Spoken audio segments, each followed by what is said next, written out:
Descubriendo.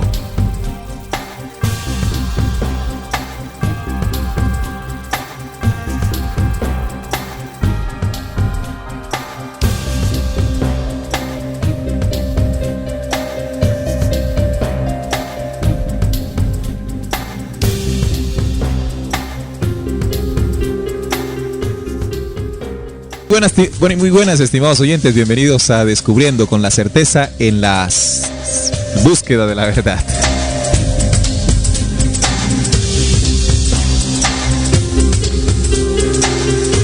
Descubriendo es un programa investigativo que está dirigido a todas aquellas personas que siempre han buscado incesantemente la luz de la verdad.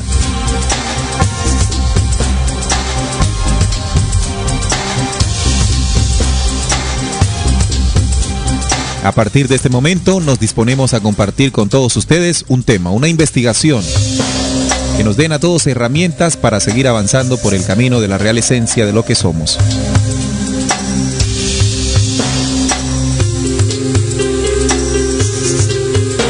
Estamos transmitiendo en vivo desde Barranquilla, Colombia, gracias a la señal en línea de Radio Cultural Planeta Conciencia y su página www.rcpc.com.ar. Descubriendo es un programa que se transmite en vivo todos los sábados a partir de las 4 de la tarde, hora de Colombia, y se retransmite en diferido los miércoles a partir de las 11 de la mañana, también hora de Colombia. Estamos siempre en la mesa de trabajo compartiendo esta investigación. Salim Hasir, Juan Manuel Pombo y Neil Barrios. Aquí en Descubriendo se tocan aquellos temas que hace mucho tiempo no quisieron que supiéramos.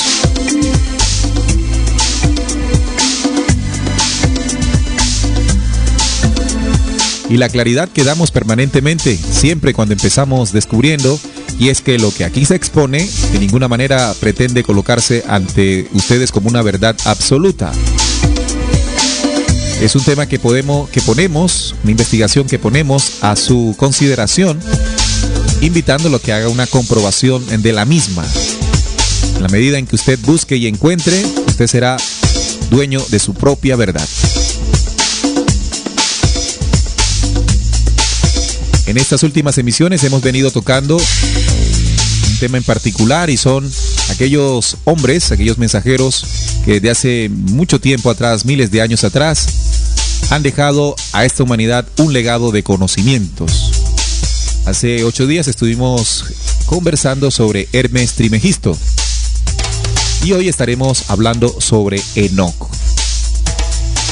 Entonces, bienvenidos a Descubriendo. Sepan ustedes que pueden utilizar el chat de la página de nuestra emisora www.rcpc.com.ar para que pues también aporten lo que sienten y piensan sobre esta temática del día de hoy. Bienvenidos.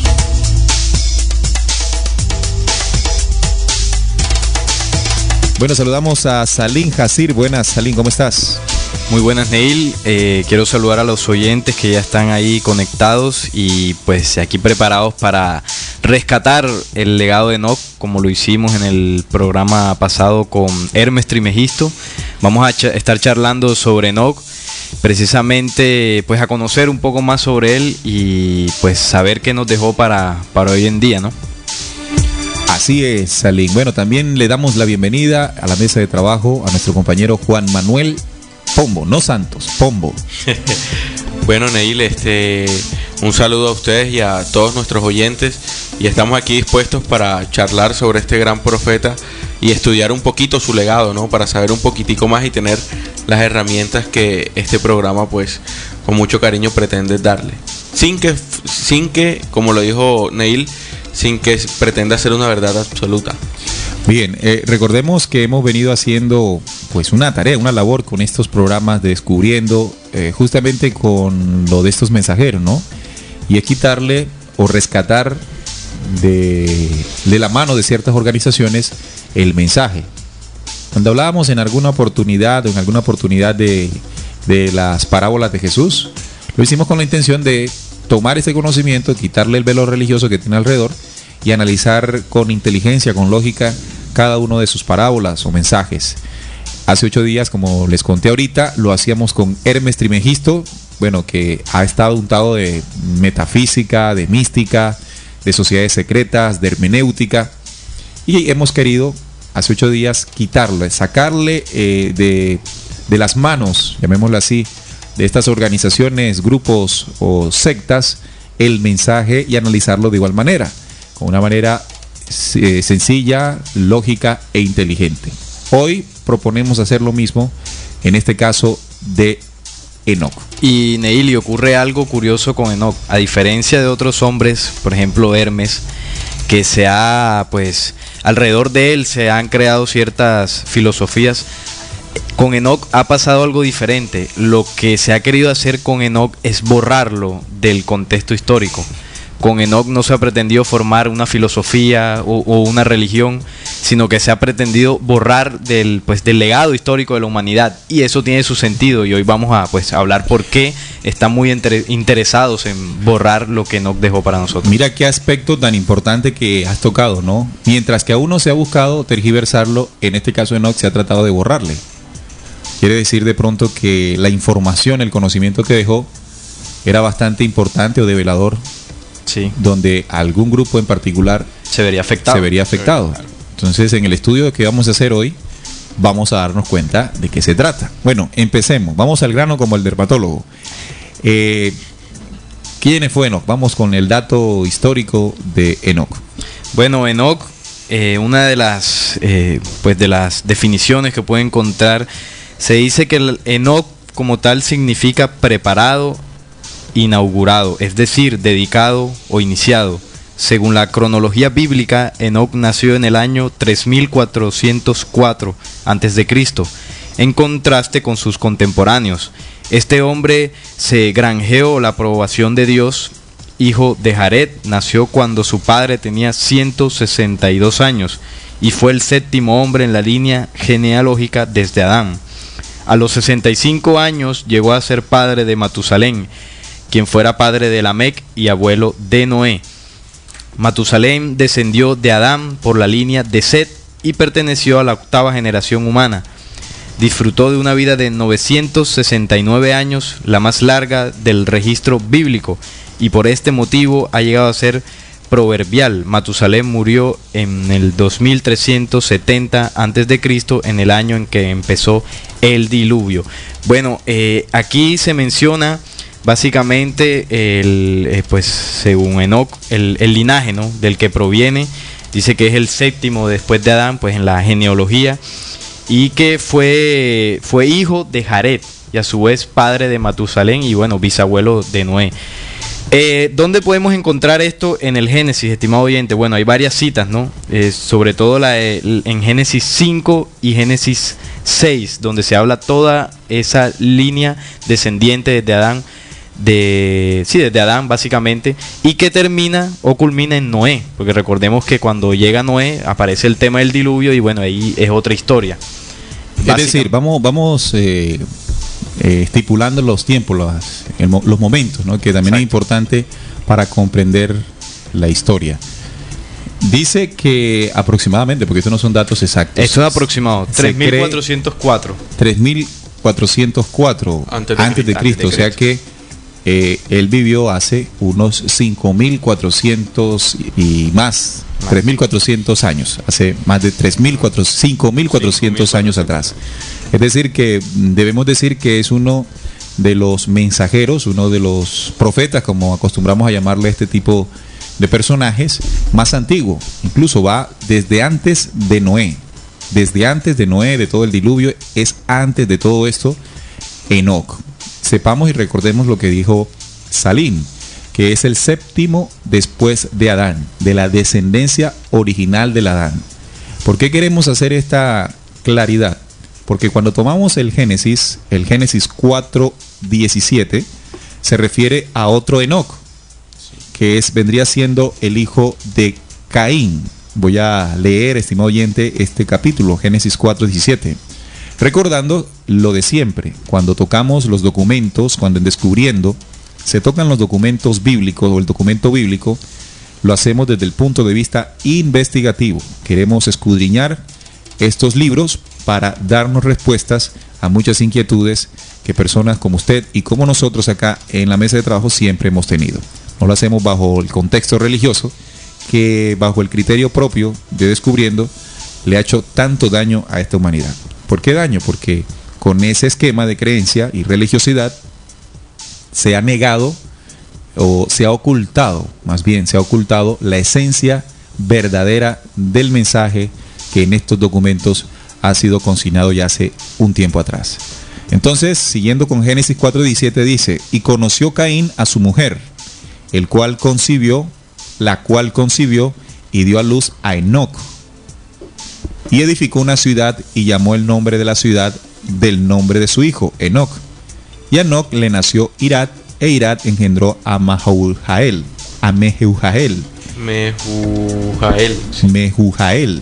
Sí, y bueno, y ahí sigue una descendencia. Entonces, son dos personajes.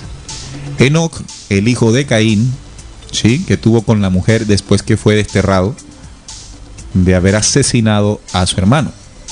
Ese es un Enoc. No corresponde al Enoc que estamos dialogando ahora. No corresponde al mensajero o profeta que dejó un libro llamado el libro de Enoc, un documento, un conocimiento o varios conocimientos. El que se refiere es cuando hablas de Génesis 5. Génesis 5, ya en el Génesis 5 es donde está la descendencia del Enoc que queremos hablar hoy. Que Enoc es hijo de Jared. De Jared. Ese no es hijo de Caín, es diferente. Sí, y este es el séptimo después de Adán. Ok, entonces este Enoc tuvo una experiencia muy llamativa, ¿sí? Quisiéramos narrar cuál fue esa experiencia y con ella comenzar a deducir quién era este personaje, ¿no? Cuando usted lee, estimado oyente, de Descubriendo las citas bíblicas de la descendencia después del Adán, esto está desde el Génesis 5 en adelante, podrá comprender que se dice a cuánto tiempo tuvo cada padre para tener a su primer hijo y cuánto tiempo vivió después hasta morir. Sí, voy a leer un caso especial. Vamos con Jared, que es el padre de Enoc. Dice: y fueron todos los días de Mahalael 895 años y murió. Vivió Jared 162 años y engendró a Enoc, el padre de Enoc, Jared. Y vivió Jared después que engendró a Enoc 800 años y engendró hijos e hijas. Y fueron todos los días de Jared 962 años y murió. Es decir, que la narrativa dice a cuántos años murió exactamente cada uno de estos patriarcas. Vivió Enoc entonces 65 años y engendró a Matusalén. Hay un refrán por ahí que dice más viejo que Matusalén. Viejo que Matusalén, sí.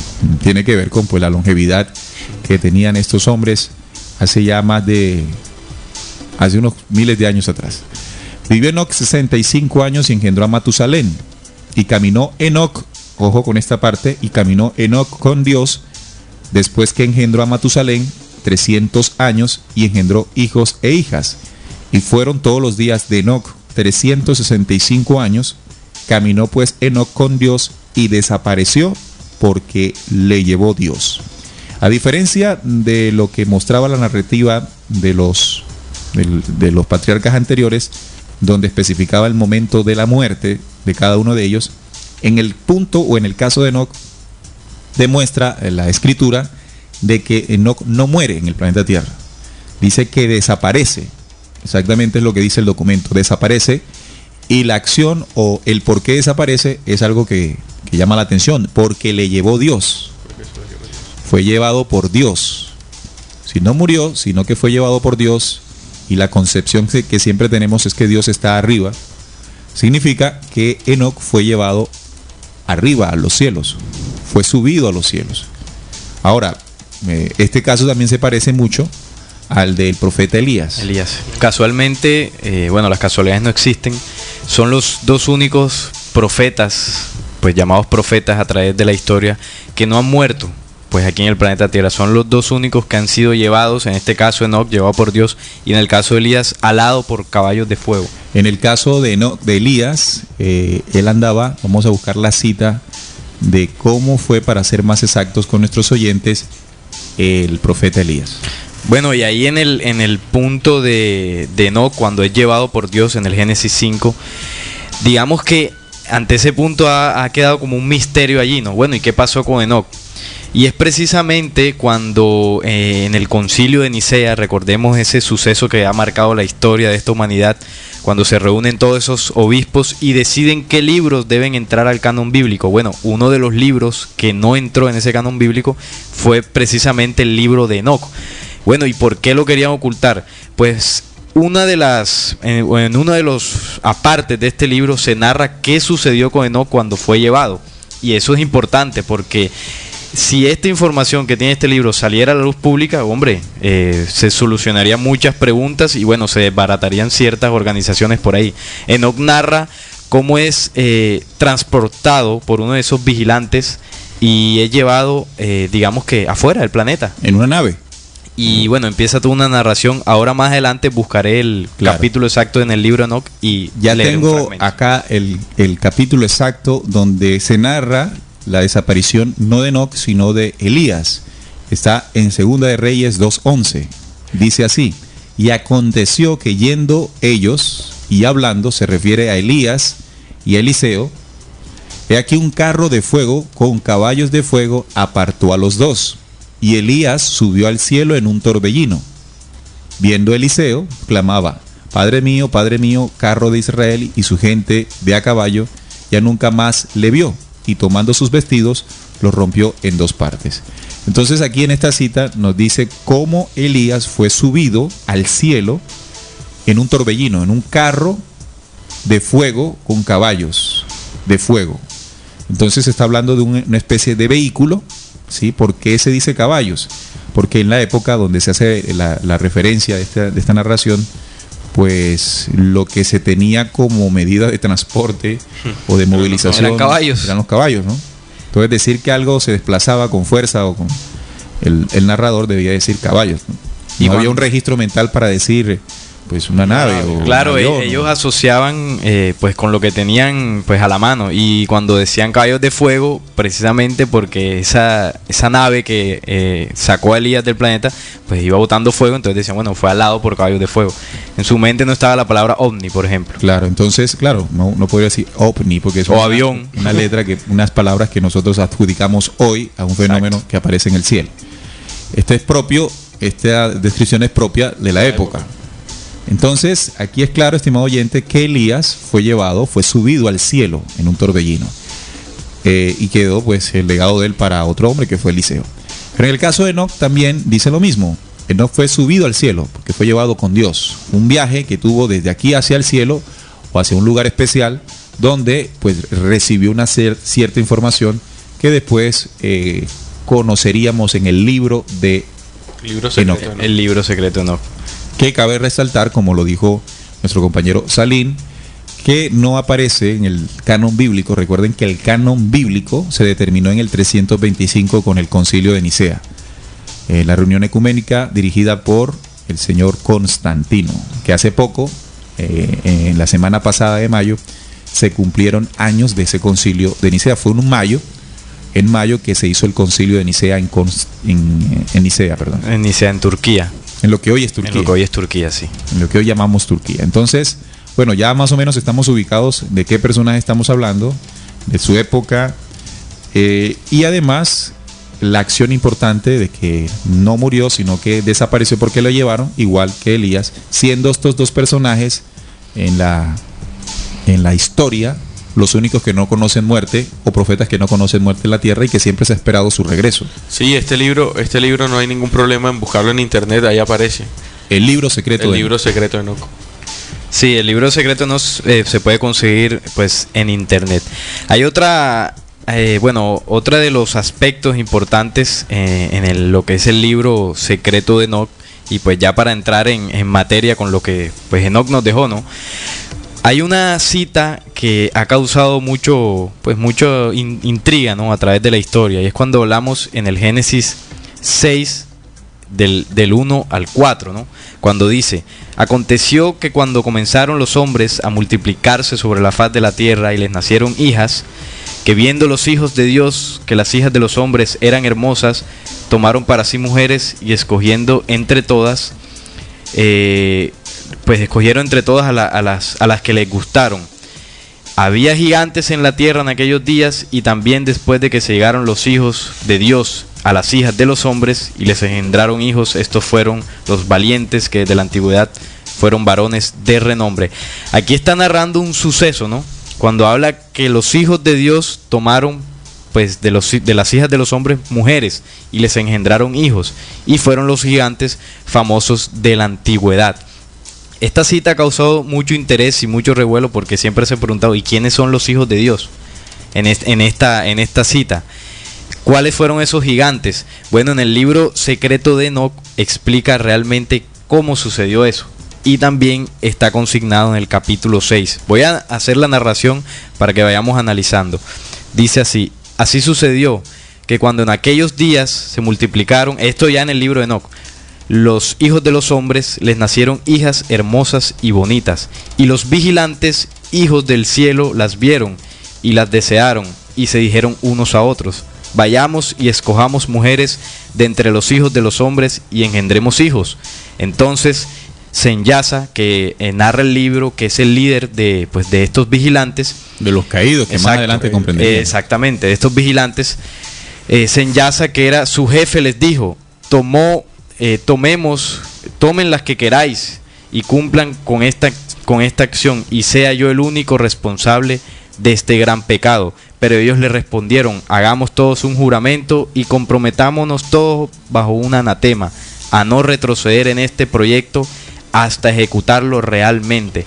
Entonces todos juraron unidos y se comprometieron al respecto los unos con los otros bajo anatema. Y eran en total 200 los que descendieron sobre la cima del monte que llamaron Hermón, porque sobre él habían jurado y se habían comprometido mutuamente bajo anatema. Este fragmento que acabas de leer está en el libro de Enoc. Capítulo 6. Capítulo 6 del libro de Enoc, y acabas de leer también el Génesis 6, donde también se narra de la relación que hubo entre los hijos de Dios, entre comillas. Allá es mucho más específico, mucho más claro la narración. Sí, es más amplia, sí, es más amplia, más detallada. Más detallada. Sí, entonces aquí lo que estamos viendo, estimados oyentes, en lo que aclara un poco más el libro de Enoc, es que hace mucho tiempo fuimos visitados por unos seres que tuvieron un intercambio o relación con las hijas de los hombres, es decir, con una mezcla genética entre estos seres, y aquí el hombre del planeta Tierra, y aparece una raza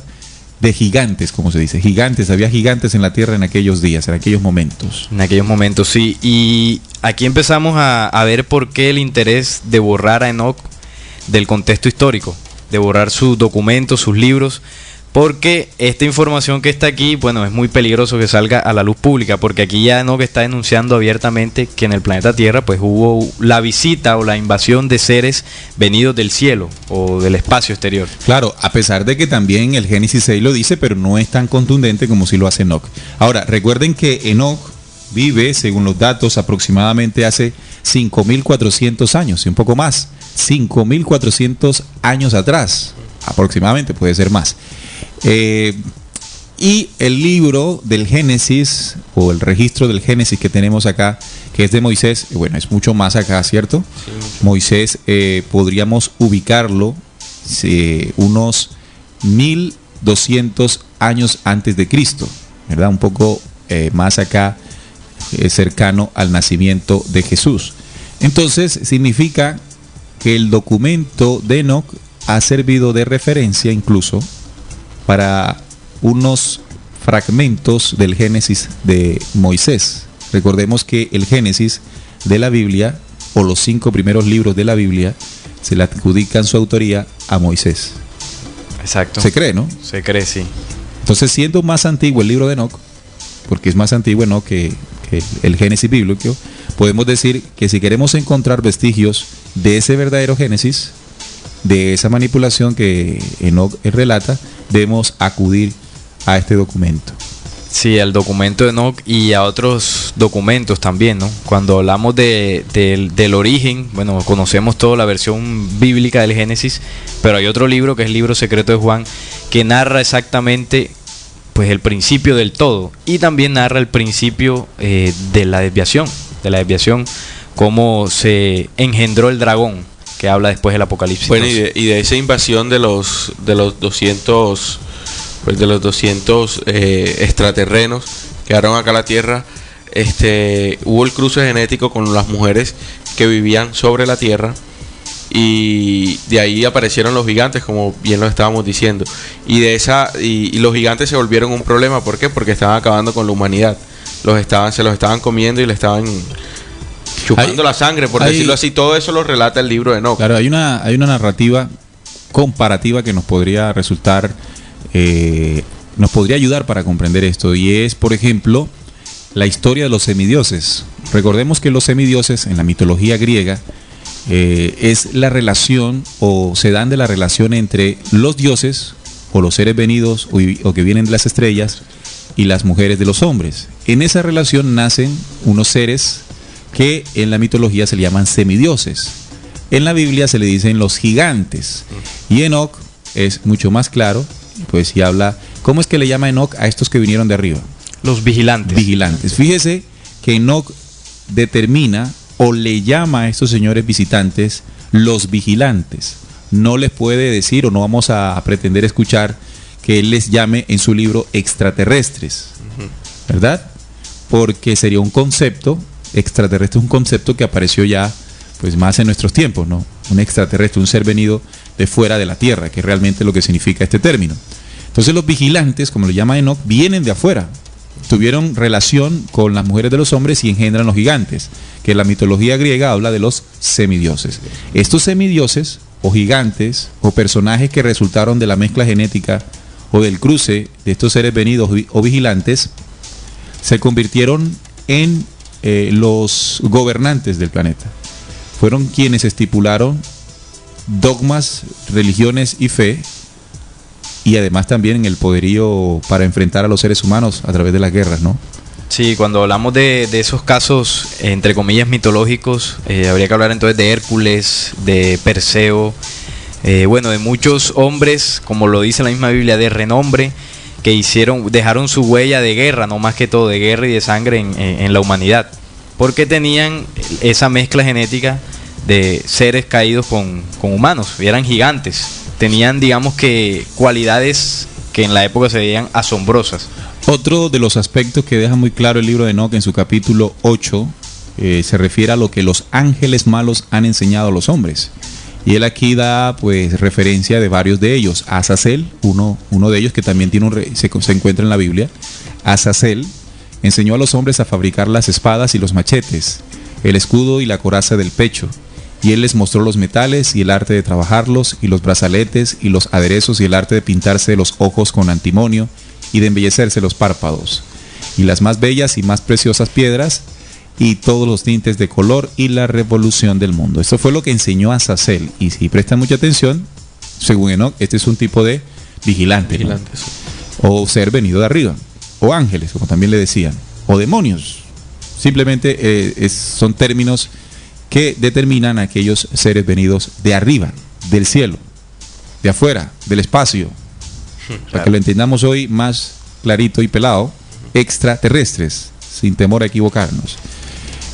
La influencia fue determinante. Por ejemplo, Azazel enseñó a fabricar las espadas y los machetes, el escudo y coraza del pecho, es decir, el arte de la guerra. El arte de, bueno, si podemos llamarle, es el arte, ¿no? La guerra, el enfrentamiento de tribus, el enfrentamiento de pueblos, de naciones, unos contra otros, cada uno incendiado por un vigilante en especial, o Dios en especial, Dios entre comillas, ¿no? El enfrentamiento, la guerra, la división y la muerte se constituyeron para estos vigilantes que, según esto, ya comienzan a mostrar el carácter negativo por sus obras, ¿no? Y lo que incitaron a los hombres. Alguna vez en un diálogo con un experto en estos temas, aseguraba que estos seres venidos no tenían ni un carácter positivo ni negativo. Eso se lo poníamos nosotros. A mí me pareció muy curioso esa definición, porque es muy claro saber que por su fruto se conoce al árbol. Si un ser venido de un lugar lejano nos enseña a enfrentarnos y a matarnos, pues yo no debo ser muy inteligente para deducir que el carácter de esta entidad no es positiva. ¿Sí? No tengo que deducir, no tengo que hacer una ecuación científica avanzada para darme cuenta que hay unos seres que llegaron con una intención negativa de corromper los principios y valores de ley de esta humanidad. Después dice, y la impiedad fue grande, aquí lo dice, y la impiedad fue grande y general, eso está en el capítulo 8 del libro de Enoc. Ellos fornicaron y ellos cerraron y todas sus voces fueron corrompidas. Cuando dice ellos se refiere a los seres humanos. Y sigue diciendo de diferentes pues entidades o vigilantes, como le llama Enoc. A Misiras instruyó a los encantadores y los cortadores de raíces, Armaros enseñó a romper los hechizos. En fin, diferentes entidades. Se enseñaron brujería. Enseñaron ciertas ciencias, ciertas brujerías que llegaron sobre todo a algunos hombres en especial que desarrollarían pues esos misterios, esas prácticas. Otra de las prácticas que ellos también enseñaron fue el tema del aborto. Si usted, estimado oyente, lee el libro de Enoc, pero pues minuciosamente, ¿no? de un punto de vista investigativo, se va a dar cuenta de todas las problemáticas, o la gran mayoría que vivimos hoy en día parten de ahí. Esa es la raíz de toda la problemática que nosotros pues vemos hoy en día, ¿no? Desde allá, ¿desde cuántos años? 5.000 aproximadamente. Bueno, la narración puede ser. La narración cuenta hechos más antiguos aún. Claro. Se narra ahí cómo ellos enseñan a las mujeres la práctica del aborto y enseñan también la práctica del coito interrumpido, esa magia sexual. Exactamente. Exacto. Todas esas digamos que prácticas de anticonceptivas. Bueno, se empiezan a generar desde esa época. Y ahí está pues escrito en el libro de Enoc. Entonces estamos viendo toda la denuncia muy clara, porque además de que bueno, en el Génesis bíblico hay ciertos fragmentos, pero aquí es mucho más completa. Enoc hace una denuncia de lo que sucedió en el planeta pues en la época que él estaba viviendo, ¿no? Y empezamos a entender por qué el interés de ciertas instituciones en borrar de los registros históricos a este personaje, y sobre todo lo que dejó. Lo han querido borrar y lo han querido ocultar para que esto nunca salga a la luz.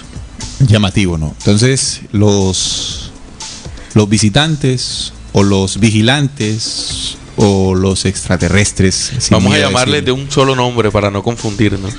De un solo nombre, los extraterrestres, para ser más específicos con la época de nosotros. Sí, lo que buscamos también es generar las relaciones para que pues podamos interpretar de qué se tratan. Ahora hay otro, porque pues en la investigación hay que hacer enlaces con distintas culturas, ¿no? Claro. Cuando hablamos de los Anunnakis, ahí se habla también de los vigilantes, pero ahí se les llama los Isiji. Ellos en su narración cuentan cómo el planeta estaba invadido y estos vigilantes pues eran los que estaban en las afueras del planeta, digamos que haciendo la guardia. Y ahí se narra también el proceso de cómo ellos bajaron y tomaron a las mujeres, ¿no? Y se mezclaron sexualmente con ellas. O sea que esta acción de mezcla entre los de arriba y los seres humanos aquí es registrada en diferentes documentos. En distintos documentos. En la Biblia está documentado, Génesis 6, en el libro de Enoc, tablas sumerias y en las tablas sumerias. Así que si esto está tan relatado, quiere decir que fue un acontecimiento real y significativo. Y significativo porque cambió la historia del desarrollo de esta humanidad. Claro, bueno, nos han dicho que no es tan como se dice, pero bueno, ya estamos descubriendo. Exactamente, ha sido todos estos relatos, ¿no? Cuando se menciona, por ejemplo, en las tablas sumerias, también se habla del famoso diluvio universal, también se narra, bueno, en el libro de Enoc también se narra, y en el mismo Génesis bíblico. Entonces, lo que uno debe hacer en la búsqueda, Neil, es enlazar, ¿no? Y investigar por todos los medios todo lo que ha sucedido en nuestra historia, porque lo que se ha querido con la fragmentación del conocimiento es que nosotros solo, digamos, que investiguemos en una sola fuente, y las demás pues nos han dicho que no, son falsas. Solo debo leer aquí, solo debo investigar aquí. No, hay que tener el panorama completo para poder entender, porque cada una de las culturas o de las narraciones me entrega una pieza del rompecabezas. Claro, entonces, bueno, ya ahí tenemos diferentes argumentos que les pueden servir a ustedes, estimados oyentes. Recuerden investigar. Ya hemos dado las citas para que ustedes las corroboren, las amplíen, y también dónde podemos encontrar, Juan Manuel, este libro de Enoc y Salim. ¿Dónde podemos encontrarlo? ¿Dónde podemos decirle a los oyentes que se puede conseguir para su lectura? Bueno, hay muchas páginas en internet. Usted coloca, estimado oyente, en el buscador, pues el que usted tenga de su explorador, pone el libro secreto de Enoc y ahí le van a salir en formato PDF, lo más común, y ahí usted va a poder comprobar esto que estamos diciendo. Sí, así es. Bueno, y también se encuentra ya en librerías. Ya el libro de Enoch se encuentra en librerías. Sí, ya también. Sí, también ya. Es decir que a pesar de tantos años de ocultarlo y de querer guardarlo, ya ha salido. Pero fíjate que es interesante, ¿no? Y ahora está tan dispuesto para todos. Y a pesar de que está muy dispuesto para todos, son muy pocos los hombres que se dan cuenta de la existencia de un documento como este. Y eso es porque hoy en día pues el sistema es tan astuto que ha generado muchos, digamos que, procesos de entretenimiento para la humanidad. Entonces sí, pueden salir los documentos, pero hay muchísimas cosas que mantienen al ser humano entretenido que bueno, eso no, pues no importa ahora. No, y además con la distorsión, como el legado fue profético, los de estos personajes fue profético, la gente no compagina tanto con la profecía. Y si no compagina tanto, no va a asumir pues el riesgo de leerlo. Exacto, como creen que es religioso. Y además poco se conoce de este señor, porque bastante es la información que se ha abnegado pues en los medios de investigación. O sea, hay que escudriñar mucho para dar con este nombre. Claro, yo pienso que fueron, y este es otro aspecto importante recordar, que fueron más de 1000 años, 1200 años, donde estos documentos permanecieron ocultos después del 325, ¿no? Recordemos que cuando nace la Iglesia Católica, allí en esa jugada del Concilio de Nicea, se constituye ya esa organización mundial que se mantiene hasta ahora. En ese momento, a través de la Inquisición, a través de la persecución, a través del señalamiento, a través del hostigamiento, se grabó muy fuertemente en la conciencia colectiva de esta humanidad de no buscar tener acceso en este tipo de documentos, tanto así que ya está tan disponible que ya nosotros no somos capaces pues todavía de pero hablo en términos generales, ¿no? Porque sí, aquí pues nosotros lo hemos tocado. Sí, hay mucha gente que lo ha tocado, pero en general no. El común denominador es que no se claro, sabe sigue habiendo como un temor ahí. Sí. Llegar a estos documentos por temor a Dios, ¿no? No pueda castigar allí si leemos lo indebido.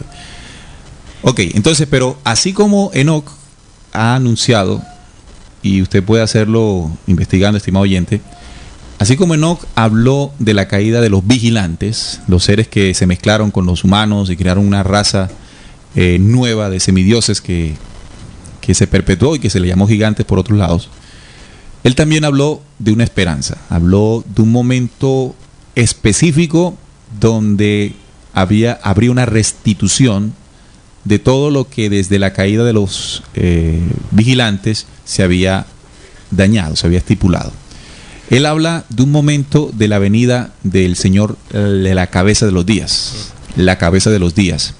Llama mucho la atención porque en las investigaciones y en las comparaciones que hacemos, parece que este personaje al cual se refiere Enoch, la cabeza de los días, también fue anunciado por otros hombres, por otros mensajeros, o como le decimos y acostumbramos a decirle a estos personajes, profetas.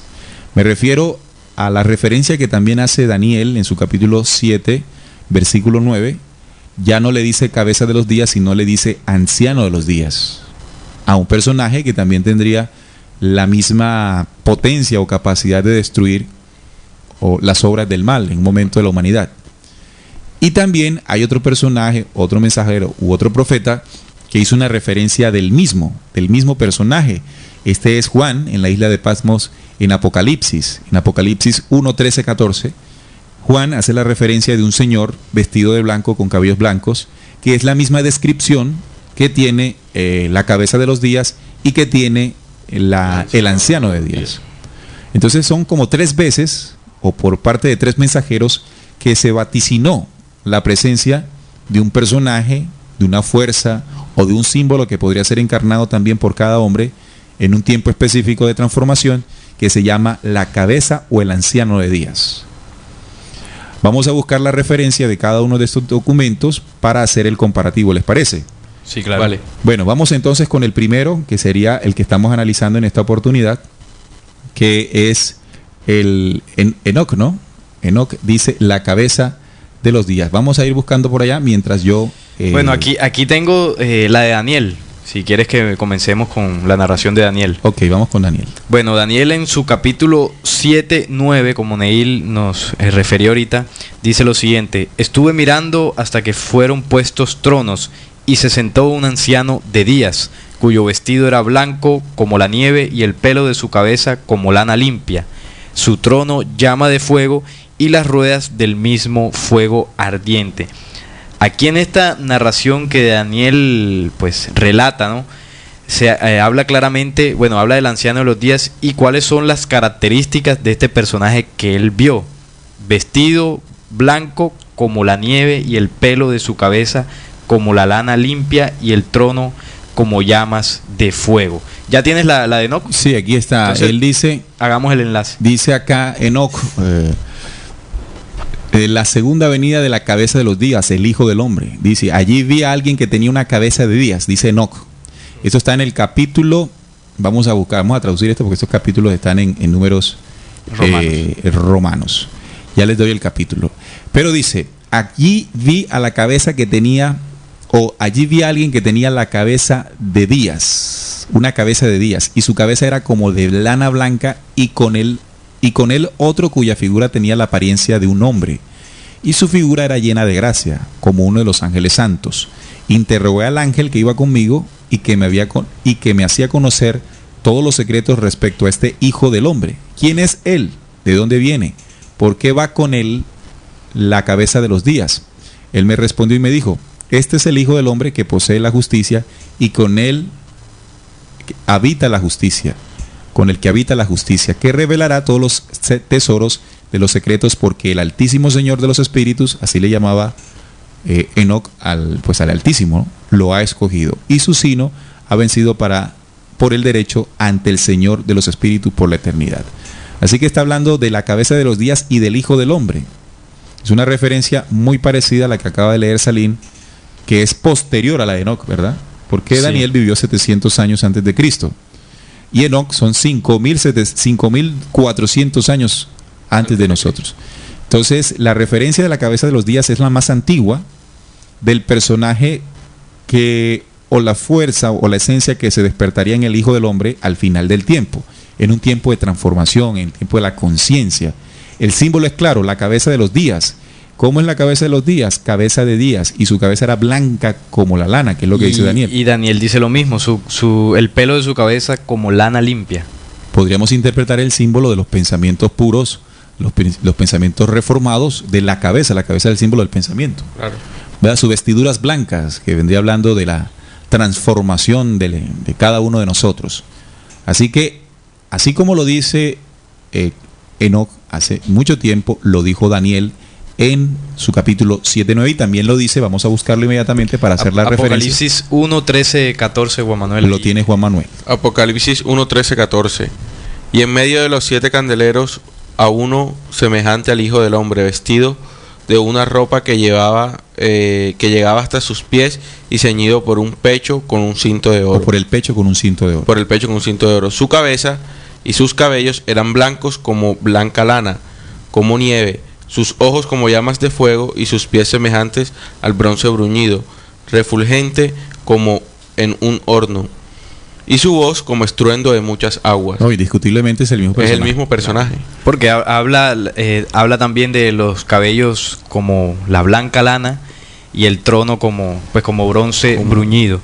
Y está hablando entonces del mismo personaje del que se refiere Enoc como la cabeza de los días, y Daniel el anciano de días. Pero cuando hablas del que está en medio de los siete candeleros, estamos hablando de Jesús. Uh-huh. Ese Jesús es el mismo Señor vestido de blanco con ropas blancas. El mismo anciano de días. Es el mismo anciano de días, o el mismo cabeza de los días. Cabeza de los días. Vea usted esto, estimado oyente, y comparemos inteligentemente todos estos vestigios. Resulta que Enoc está hablando de un proceso de la caída, ¿no? Un proceso donde los hombres, bueno, entre comillas hombres, las entidades que él llamó vigilantes, hicieron pues de todo aquí.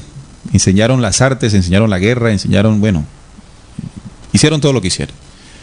Habla de un proceso de caída. Y después habla de un momento hacia futuro, porque él lo dice que se despertaría pues la asamblea de los justos, le llama a él. Profecía que ahora más adelante le leeré. Adelante. La asamblea de los justos, le llamaba a él a un momento en que unos hombres se levantarían, ¿no? Y allí en ese momento él habla que se despertaría una fuerza que se llama la cabeza de los días. Bíblicamente a este proceso se le llama la segunda venida de Jesús. Bíblicamente este proceso que Enoc ya había hablado se le llama la segunda venida de Jesús, que no es más que el proceso de transformación consciente de cada individuo del planeta Tierra, donde se ajusta a los símbolos del anciano de días: cabeza blanca, pensamientos renovados, purificados, transformados, puros, una vestidura blanca, la limpieza, transformación de su limpieza, de su cuerpo, de su ser como tal. Pero a mí lo que me llama la atención de esto es cómo Enoc ya había hablado del tiempo de la segunda venida sin que antes llegara Jesús por primera vez.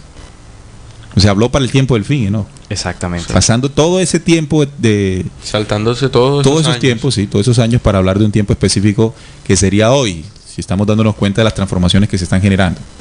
Ahora, Daniel, también que vive antes de Cristo, porque él vive en Babilonia, pues nace en lo que es el pueblo de Israel hoy, pero es llevado a Babilonia, y él allí expresa esta profecía de el anciano de días, que sería la segunda venida también, de lo que hemos llamado la segunda venida de Jesús, antes de la primera venida. Ya se Daniel también se va hacia el futuro. Están visionando el futuro. Claro. Los tiempos del fin que llamó Daniel. Y luego aparece la lectura que haces tú de Apocalipsis 1:13, donde es Juan, ya en el tiempo post Jesús.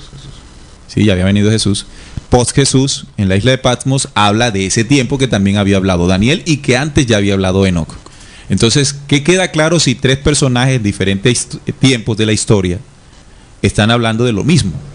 Del mismo acontecimiento de transformación y de fuerza de justicia que se llama la cabeza de los días.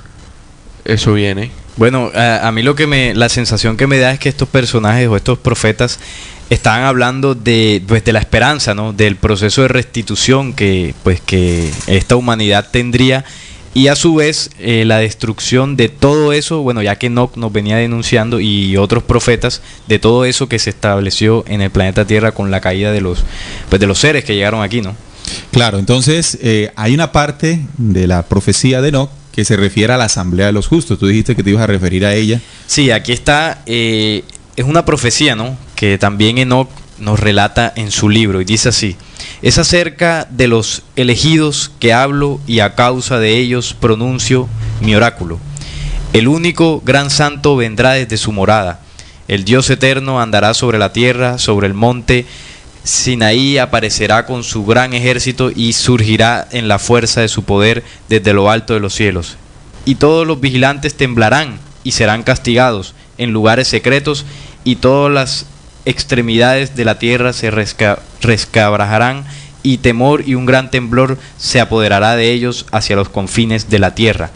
Las altas montañas se resquebrajarán y derrumbarán, y las colinas se rebajarán y fundirán como la cera ante la llama, y la tierra se dividirá, y todo lo que está en la tierra perecerá, y habrá un juicio sobre todos.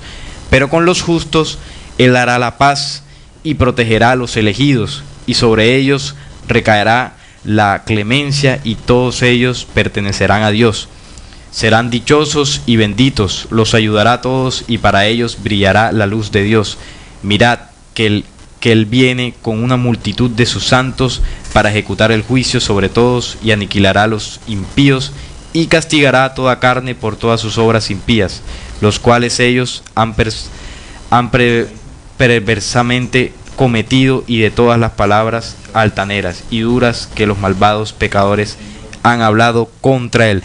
Aquí está hablando de un proceso de juzgamiento, ¿no? Y es claro, identifica contra quién es este juzgamiento, y está hablando de los vigilantes. Dice: los vigilantes temblarán y serán castigados en lugares secretos y de todas las extremidades de la tierra. Está hablando pues de los seres que invadieron el planeta Tierra, pero también está hablando que con los justos y los elegidos hará la paz y los protegerá, y sobre ellos renacerá la clemencia, y ellos pertenecerán a Dios. Y Enoc también tuvo una visión final, ¿no? Se titula Y cumplido el tiempo. Y en esta visión final él dice: y la tierra será limpia de toda opresión, violencia, pecado, impiedad, y toda maldad desaparece de la tierra. Y todos los hijos de los hombres llegarán a ser justos, y todas las naciones lo adorarán en oración de vida. Y ya no habrá más plagas hasta las generaciones y por la eternidad. Y en estos días, dice el Señor, abriré los tesoros de bendición que están que están en el cielo, para hacerlos desaparecer sobre la tierra, sobre las obras y el trabajo de sus hijos, de los hombres. Y la paz y la verdad estarán unidas todos los días y por todas las generaciones del mundo. Aquí está hablando de la esperanza final. Claro. Bueno, ahí lo que está diciendo es que habría un tiempo de justicia, donde estos vigilantes serían desterrados. Exacto. Hay una parte del libro de Enoc que llama la atención cuando dice que estos gobernantes serían levantados de sus pedestales, de sus asientos y pedestales, por los justos y los elegidos. Es interesante que nosotros tengamos en cuenta estos documentos, estimados oyentes, que lejos de parecer religioso, porque no lo son, recuerden que son anteriores a todo lo que después nosotros llamamos culto religioso. Es decir, que cuando fueron entregados no existía todo el dogma. Exacto. Eso aparece después. Entonces, teniendo en cuenta estos documentos, nosotros podemos estar ubicados dentro del futuro presente que estamos viviendo. Un tiempo de transformación, un tiempo en que unos hombres se levantarían pidiendo justicia y buscando primero ser verdaderos. Hay muchos hombres que en este momento, muchos grupos sociales, muchas fundaciones, muchas personas a nivel individual vienen buscando esa justicia, vienen buscando ese trabajo de mejoramiento propio, de mejoramiento del entorno, de trabajar por una sociedad más justa, por reclamar ciertos derechos. Algunos lo hacen desde el activismo, otros lo hacen desde la espiritualidad. Pero lo interesante de todo este fenómeno que estamos viviendo es que estamos en unos tiempos donde la humanidad está despertando y está queriendo vivir una situación diferente a la que hemos vivido por miles de años atrás. Entonces, toda esta fuerza es la que le llama Enoc el Hijo del Hombre, que también le llamó Jesús. El Hijo del Hombre como este proceso de transformación de cada individuo. El hombre nuevo, el hombre que se restituiría en verdades, en acciones verdaderas, a través de una renovación de su pensamiento, que es el mismo símbolo de la cabeza de los días, de la cabeza blanca, de la lana blanca. Entonces, en este momento, la esperanza determinada hace mucho tiempo es que hay hombres que ya están buscando la transformación. Le llaman los justos y los elegidos, que es la visión de Enoc. Es la visión de Enoc hacia futuro. Sí, porque él es claro cuando dice: y he comprendido que no hablaré para esta generación, ubicándose pues en su tiempo, sino para una lejana que está por venir. O sea, hacia futuro. Hacia futuro. Si Enoc habló hacia futuro. Por eso es que a este tipo de mensaje se le llama profecía. Fue un documento, fue una enseñanza, fue un mensaje que hablaría de un momento específico donde una generación específica se levantaría en conciencia para generar todo un proceso de transformación interior y en su entorno. Y él también pues le habló a los hijos de justicia, como lo llamaba, para darles herramientas para hacer ese proceso de transformación. Una de las herramientas que él pues instituyó dice: no os acerquéis a la justicia con un corazón doble, ni os asociéis con los dobles de corazón. Caminad con rectitud, hijos míos, os guiará por buenos caminos, y la justicia os acompañará. Mire, ¿sabe qué otra cosa me llama la atención? Así como hubo una referencia que se replica en los tres mensajeros, ¿sí?, con relación al anciano de días, a la segunda venida de Jesús bíblicamente, anciano de días, cabeza de días, y también lo hace Juan, ¿no? Además de esa referencia que se repite 3 veces en 3 mensajeros, hay una referencia de ellos tres, sobre el reino de los cielos. Uh-huh. Es decir, cuando Enoc hace su viaje, él dice que vio el cielo. En una casa de cristal. Entonces él define la casa de cristal y cómo estaba conformado, lo que él estaba viendo, lo que era la estructura. Escúchese bien esto del cielo. Pero también lo hace Daniel. Y también lo hace Apocalipsis 4, habla de los 4 seres vivientes, habla de los 24 ancianos, en esa configuración del cielo. Vamos a buscar esa referencia en cada uno de los documentos para que veamos cómo coincide, ¿no? Cómo coincide nuevamente, impresionantemente, este relato. Yo estoy buscando por aquí la de Daniel. Aquí tengo la de Enoc, dice. Bueno, a ver. Acá dice: y él escondió mi espíritu, y yo, Enoc, fui al cielo, centro de los cielos, y vi allí en medio de esta luz como una casa que estaba construida en bloques de hielo, y entre esos bloques había lenguas de fuego vivo. Mi espíritu vio un círculo, el universo mayor, que rodeaba el fuego de esta casa desde sus 4 esquinas, o sus cuatro custodios, hasta ese río, o hasta esos ríos de fuego vivo que rodeaban esta casa. Y había alrededor de ella los serafines y los querubines y los opanín. Estos son los que duermen o los que no duermen y los que guardan el trono de su gloria. Vi ángeles innumerables, miles de miles y miriadas de miriadas rodear esa casa. Y entonces habla de los 4 arcángeles, Miguel y Rafael y Gabriel y Fanuel, y una multitud de ángeles santos innumerables. Si buscas entonces la referencia de Juan, o no Apocalipsis. Juan, Apocalipsis 1, no, 4. 4. Aquí la tengo. ¿Cómo es la definición que da ahí? Aquí dice: y al instante yo estaba en el espíritu, y he aquí un trono establecido en el cielo, y en el trono uno sentado, y el aspecto del que estaba sentado era semejante a piedra de jaspe y de cornalina, y había alrededor del trono un arco iris semejante en aspecto a la esmeralda, y alrededor del trono había 24 tronos, y vi sentados en los tronos a 24 ancianos vestidos de ropas blancas, con coronas de oro en sus cabezas, y del trono salían relámpagos y truenos y voces, y delante del trono ardían 7 lámparas de fuego, las cuales son los 7 espíritus de Dios.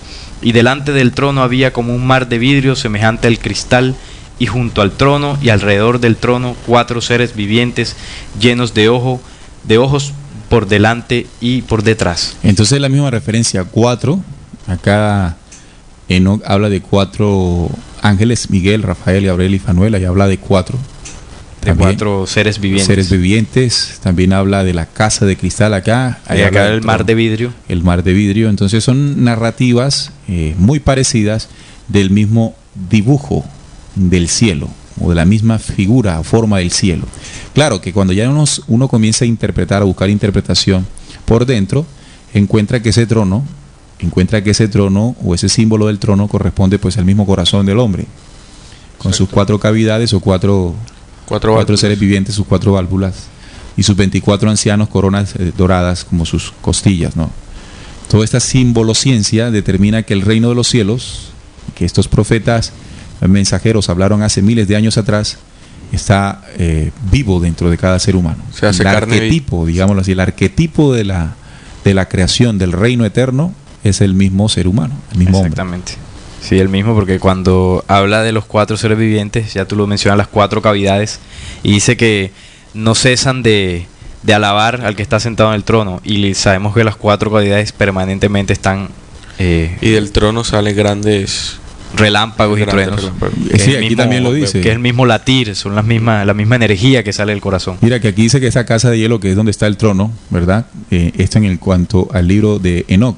Lenguas de fuego vivo salían de ella. O sea, la sangre. La sangre. ¿sí? Mi espíritu vio un círculo mayor que rodeaba de fuego esta casa desde sus 4 esquinas hasta esos ríos de fuego vivo que rodeaban la casa. Y fuego porque la sangre es caliente.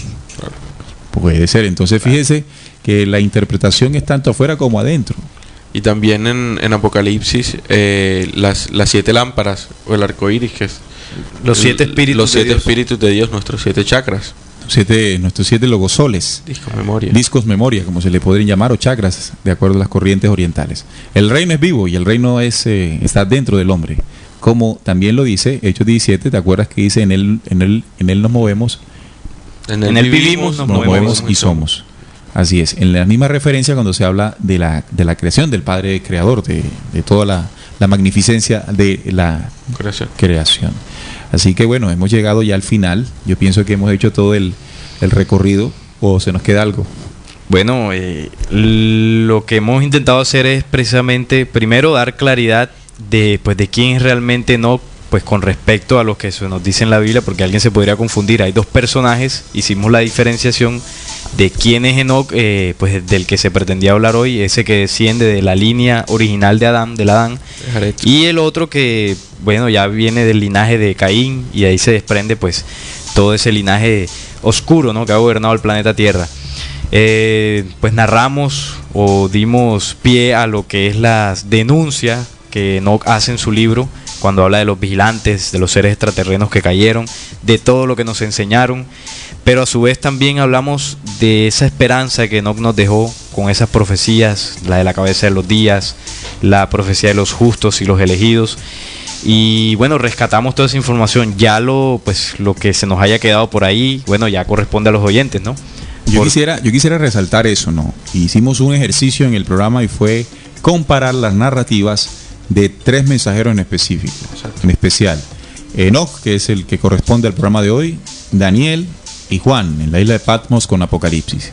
Y nos encontramos a 3 personajes en tiempos diferentes enviando el mismo mensaje, el mismo código que debe ser interpretado para hoy.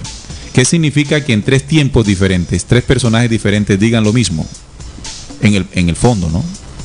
En el símbolo decodificado. ¿Qué significa? El mensaje es uno solo, que ha venido siendo entregado por estos hombres hace ya algún tiempo, y que al descubrirlo nosotros, que es el objetivo del programa, invitar a descubrir esto, retomar esa promesa que cada uno de ellos dejó para reclamar, siendo verdaderos, la justicia que tanto buscamos en este planeta Tierra. Y rescatar también la esencia de esos 3 mensajeros, las cuales también nos ayudan para la transformación que hoy en día pues debemos realizar, para que haya para que se cumpla esa profecía que estos 3 personajes nos han... El elegido, como le decía, exacto. El hombre que se elige de sí mismo y decide convertirse en la justicia. Sí, precisamente su por propia eso, justicia y la justicia. precisamente por eso rescatamos este legado, por decirlo así, de estos personajes, porque poco se sabe y precisamente esto es la función que nosotros cumplimos. Claro, esto darlo no a es conocer sin que sea una verdad absoluta, ¿no? Sino que para que escuchemos y también investiguemos sobre este tema. Falta mucho por profundizar, por sí. Pues cuestiones de tiempo, y el esquema radial no permiten que se dé esa forma, que se amplíe, pero sí puede quedar la necesidad, la inquietud por parte de usted, estimado oyente, de ampliarlo, o si de pronto ya tenía conocimiento, ratificarlo, corroborarlo y ampliarlo. Claro. Ampliarlo, que suena eso interesante. Bueno, entonces nos despedimos, estimados oyentes, invitarles al próximo programa aquí en Descubriendo. Recuerden, los sábados a partir de las 4 de la tarde en vivo y en directo, y en diferido podrá escuchar esta misma emisión los miércoles a partir de las 11 de la mañana, hora de Colombia. Aquí nos escribe en el chat Sebas.